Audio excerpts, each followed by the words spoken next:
কলকাতায় ফিরল আমরি স্টিফেন কোর্টের অগ্নিকাণ্ডের স্মৃতি। বড়বাজারে মেছুয়া বাজার এলাকায় ঋতুরাজ হোটেলে ভয়াবহ অগ্নিকাণ্ডের ঘটনায় ইতিমধ্যেই প্রাণ হারিয়েছেন 14 জন।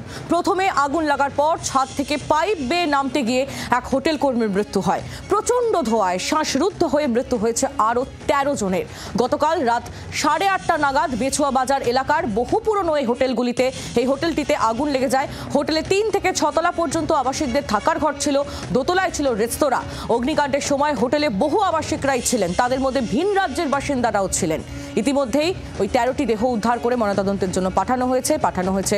হোটেলের যিনি ওপর থেকে পড়ে গেছেন, পাইপ বেয়ে নামতে গিয়ে পড়ে মারা গিয়েছেন, তার দেহ ময়নাতদন্তের জন্য পাঠানো হয়েছে। ঘটনার সময়কার ছবি আপনারা দেখতে পাচ্ছেন।